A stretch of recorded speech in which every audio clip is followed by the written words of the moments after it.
Why, hello there, Internet. How are you doing today?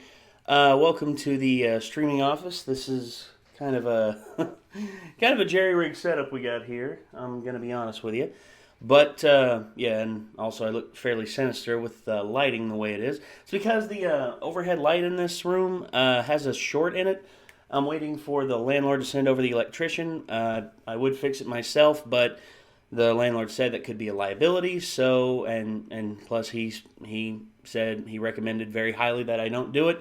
But anyway, I'm up here doing my thing, and well, as it shows, I'm not alone within this reaction video. Come here, Lulu. Come here. So, those of you who've been paying attention on our Instagram, our Twitter, and our Twitter, you will know that I got a cat now. Say hello, Lulu. Lulu, come here. Say hello. Say hello to everyone. Say hi. Hi. How are you? Oh, yeah. This big old girl here, she's a lovable little thing. She yeah, she's just getting used to the house. It's her first day here, and she's already in her first reaction video. So, hey, there you go. It's a plus, I guess. This has actually been a long time coming. We actually planned on getting her back when I was living in the Roadhouse, but unfortunately, the situation I was in there wasn't enough space for. Here, there's barely enough space for her. I've got all the stuff for her currently in my bathroom. I've got her litter box, which is enclosed in a kind of a jerry-rigged Rubbermaid container, which means I cut a hole in the side of it. I'll probably give you all a rundown on Lucy's setup here. But for the most part, she is, oh, look at that. This girl loves to be held and loves to be just petted on and loved on and scratched on. You can actually hear her purring probably. Yeah, there she is. But anyway, seeing as how it's Thanksgiving week, we are going to be a little bit short on reactions. That and we're saving up for a special occasion. Therefore, I will not be able to release some of the reactions that we recorded for some time. I'd say for another maybe 3 weeks, another 3-4 weeks. But collectively, it's a special week we got coming up.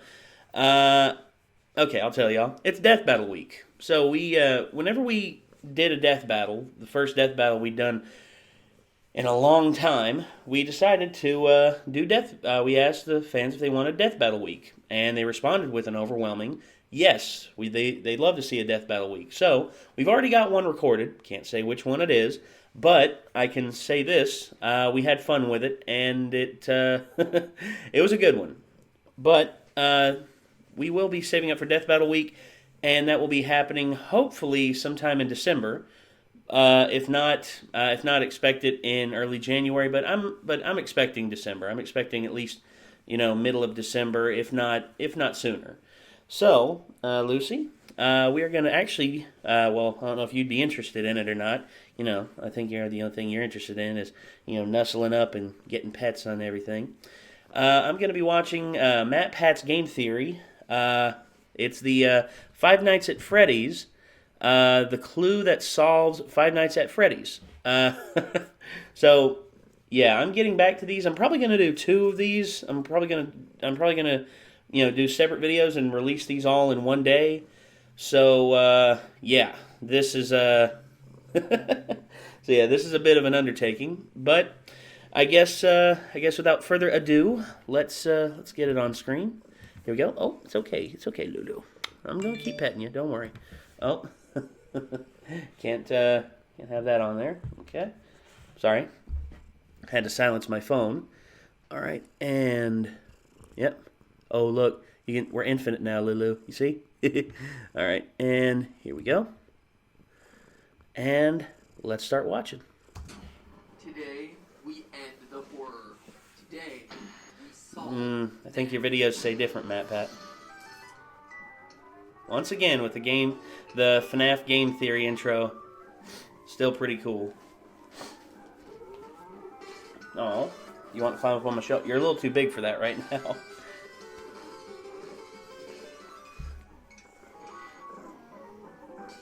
Hello, Internet! Welcome to Game Theory, where, after months of intensive therapy, I'm back to put the original FNAF tetralogy to rest. It's done. No more Halloween updates, no more FNAF 5 rumors, and no more fan.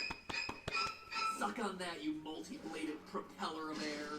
So shortly after my last Freddy theory, I arranged a live stream with some fellow FNAFers to close the book on the series. And what happened was something that none of us expected. We have it, we're back. No, not the stream issues. Scott started talking to us. Well, kinda. He kept updating his site, scottgames.com, with cryptic messages as to the true meaning of the game. What is seen in shadows is easily misunderstood in the mind of a child. In the FNAF 4 minigame, why would the tiny toy Chica be missing her beak? And finally, 4 games, 1 story. It was incredible! After a year of taking shots in the dark, finally we were, in a way, hearing back from the man who knew all the answers. Scott Coffin, the creator, was reaching out from the shadows to give us, for pretty much the first time ever, concrete leads as to where to look. But what did these cryptic clues mean? In the moment, the best I could do was this. Is it possible that FNAF 2 didn't actually happen? But in the days that followed, those 3 clues led theorists on Reddit, Steam, and YouTube to completely throw out everything that they knew about the franchise. What if you were looking at the franchise all wrong? Instead of counting animatronic toes, calculating minimum wage rates, and tracking Purple Guy's work history, maybe we needed to take a step back. What if everything in FNAF was just a dream? That's right, a FNAF dream theory. That everything we played through in these games was So it's going, in the mind of the it's FNAF pulling a toy's Dallas. crying child. It sounds like a cop-out, right? Like a lazy storytelling cliche. Maybe. But Behold, even if you think FNAF you've heard fans' parts of wrath. this theory before, you'll want to stick around. I've unearthed the clues that finally put our year and a half of FNAF speculating to rest. Of the Okay. clues Scott gave us that day, the most damning one was the last one. Why would Tiny Toy Chica be missing her beak? What? In the FNAF 4 minigame, you can talk to a small girl on the playground with toy versions of Bonnie, Freddy, and Chica, but her beak is missing? During the stream, we were all like, Scott, please. But when we looked, sure enough, there it was. A few orange pixels laying on the ground. What? Seriously? This was the crucial detail all of us had missed. And yet, for as absurd as it may sound, Looks like it's... those 5 Never mind. pixels changed everything. Upending a year worth of theorizing. Because that missing beak directly parallels FNAF 2's new version of Chica, who loses her beak when she goes on the attack. It was something we all had written off as a graphical glitch or a design choice, not as a clue to the meaning of the entire series. And yet, here it was from the creator's mouth. And that is when it started to click. FNAF 2's shiny new animatronics. What are they called? Toy animatronics. And that's not just a cute name the community came up with, like Freddles. It's right there in the custom night menu. That's a strange name for a bunch of robots, right? Unless it's meant to be taken literally, and then they're all just a bunch of oh my god. What if they are toys, and this is all just a dream scenario inspired by these little guys? Well, let's keep going with this toy clue. I mean, obviously, the toy animatronics are shiny, plastic-looking fake, just like a small plastic action figure would be. But it includes a bigger question about FNAF 2, the look and design of Mangle. I mean, seriously, the story we're told to believe in this game is pretty absurd. That kids just rip it apart and put it back together again? And so the employees just leave it as a mangled collection of parts for small children to play with.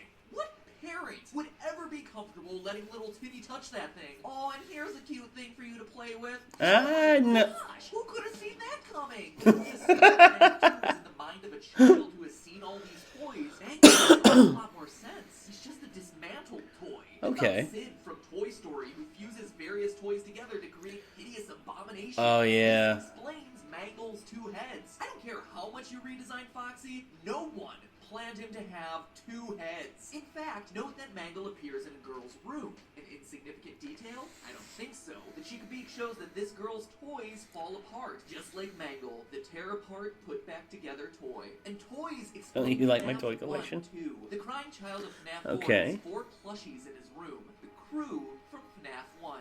Plushies, as in soft, stuffed animals. What are the original 4 animatronics made out of? Soft materials. Fur and fabric, not plastic like the toys.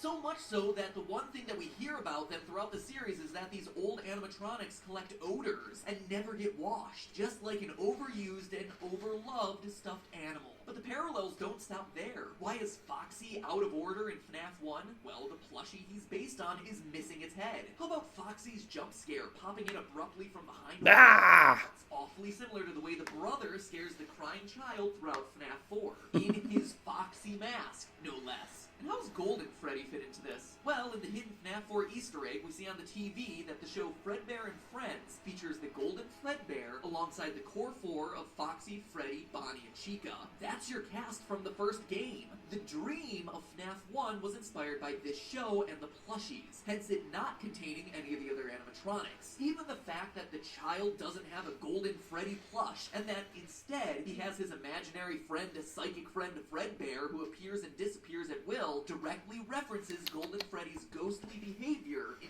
FNAF 1 and 2. In fact, every game, design detail, and animatronic can be explained under this theory. The recurring elements of the phone and the fan, right there from one of his favorite toys. The fact that no one in their right mind would work in a place like this? Dream firing an employee for something like odor? It's a child's imagination of what employment is like. How about the weird metaphysical hoops that you have to jump through to access FNAF 3's minigames? Well, dreams have weird rules where dialing codes into cinder blocks makes perfect sense. FNAF 3's Springtrap is directly inspired by the girl in her golden body finger puppet that pinches and traps her finger. The idea that the animatronics stuff you into suits comes from this girl spreading the urban legend that if you die, they hide your body and never tell. The naked endoskeletons come from his time trapped in the supply room. Balloon Boy is the dream version of this kid, excited to go to the birthday party. They even have a single balloon each. Even the oddballs of Shadow Freddy and Shadow Bonnie fit under this theory. They're the product of the crying child being freaked out by the shadows that Golden Freddy and Bonnie cast onto the wall. And while we're on the subject of shadows, Dream Theory even rolls out the purple guy. Let's pull in Scott's second clue. What is seen in shadows is easily misunderstood in the mind of a child. Yes, he could be referencing shadow animatronics, which are literal shadows, but what he's more likely referencing is purple guy helping a fellow employee put on the yellow suit.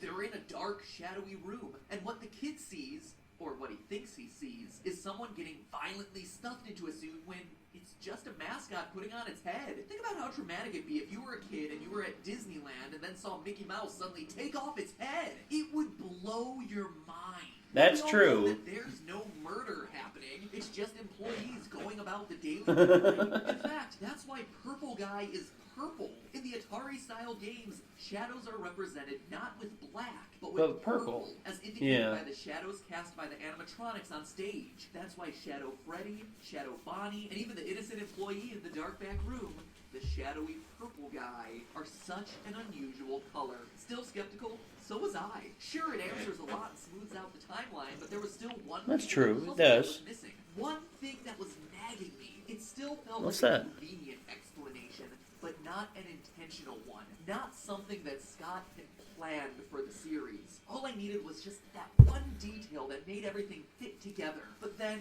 while writing this script, it finally dawned on me. The nail in the coffin. The one piece of evidence that no one can deny and that, to my knowledge, no one has talked about in the months of theorizing. The detail that convinced me this theory has to be true. Are you ready to have your mind blown? Listen to the sound that you hear at the end of every night of the first 3 games.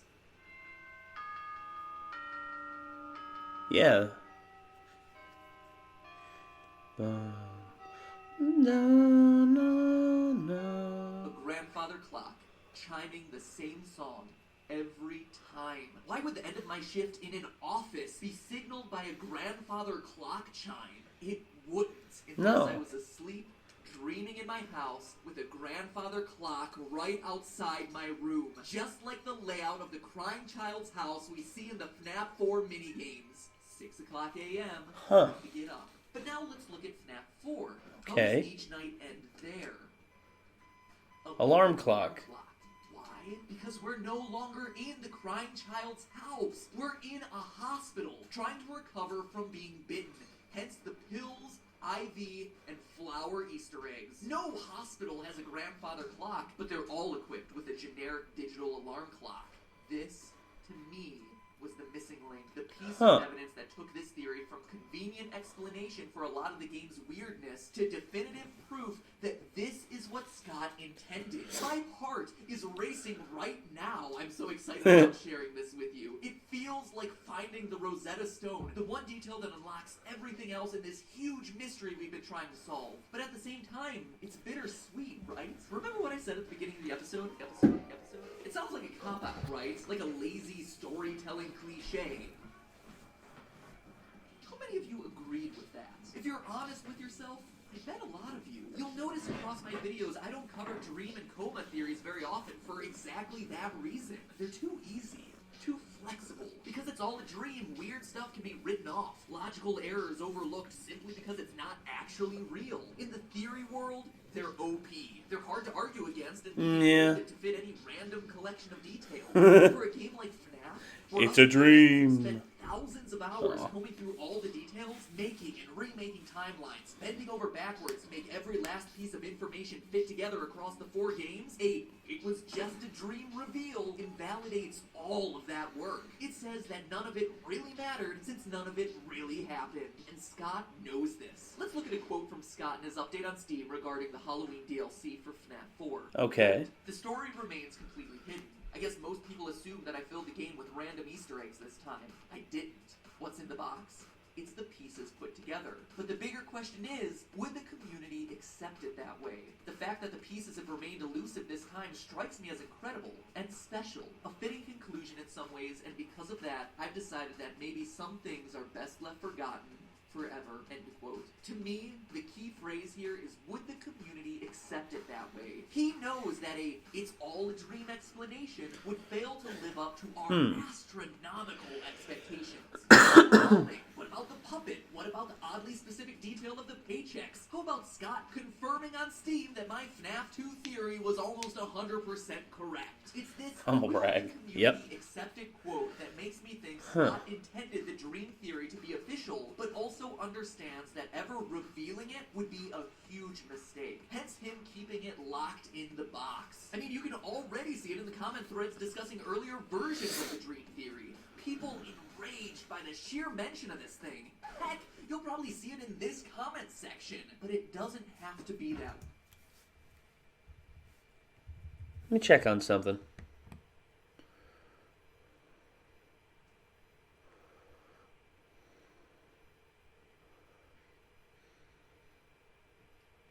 Yep, there it is. What? That's ridiculous. Yep, pretty much. All right. Sure, the games themselves may be a series of dreams, but the lore contained within those dreams doesn't have to be meaningless. In fact, it's not. Think about it. The urban legends the kids are sharing had to start somewhere.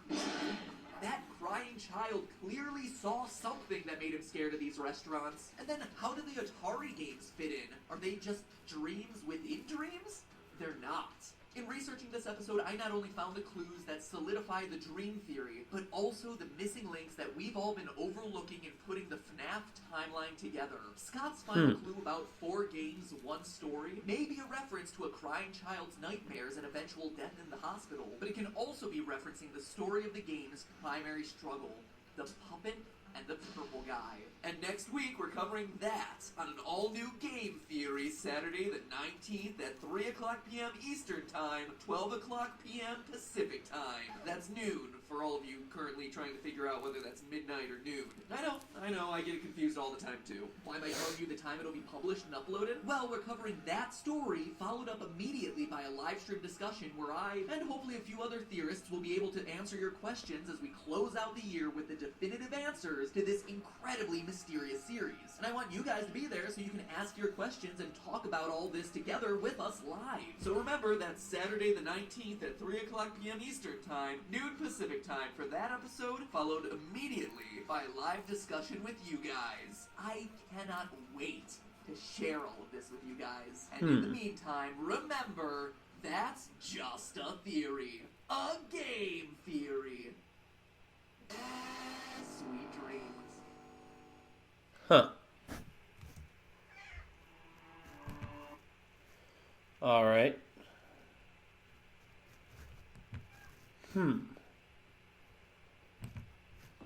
So, okay. The whole "it's a dream" thing can go multiple ways. It can, see, as much as I'd like to, I'd like to say, hey, it's just a dream, and that's that. Things are never that simple when it comes to Scott Cawthon. I mean, and this is at the end of Five Nights at Freddy's 4, and since then there's the Five Nights at Freddy's World, and also FNAF sister location that's come out. So this theory may very well change, and I to just say it's a dream, I don't know, man. That's a hard bargain for me. I mean, I love the idea. I love the idea of the dream being like one of the something that. You see, that's a theory that there's another theory that's going around. It's still debated to this day whether Final Fantasy VIII, the second half of Final Fantasy VIII, is all just a dream, because during the battle at the end of the first half, Squall is very seriously injured with an ice blast straight to his chest. He's given like a gigantic icicle right through the chest, and the theory is that the second half of the game, why it's so over the top in some ways compared to the first half, is because it's a dream, and it's Squall's final moments living, and he's experiencing this dream in his head. He's seeing everything that's happening in the second half of the game in his head, and he's dying very slowly. Oh, what's wrong, Lulu? Come here. Come here, Lulu. You want more love? Come here. Come here, girl. It's okay. Oh, gosh. Come here, girl. It's okay. I got you. Come here. Yeah, look at her. She's a cutie pie, ain't she? Yeah. She wants some loving. But, yeah. Also, my mom used to be a big fan of Dallas, and there was a season where some all this ridiculous stuff happened. Like, one of the main characters died, and then eventually at the end of the season, one of the characters wakes up in a bed and goes into the bathroom and hears somebody in the shower, and they open the door they open the shower door, and someone's in there, and the person turns around, and it's the person who died. And then all of a sudden she comes to the conclusion, oh, it was all just a dream. Some movies actually have that going about it too. That's just like the movie American Psycho with Christian Bale. A lot of people want to assume that it was all all his killings were all gigantic cocaine-induced fantasies. It was all a dream. A lot of movies have played that card, and it's a cliche that you either love or you hate, and the people who hate it are overwhelmingly in disfavor of it.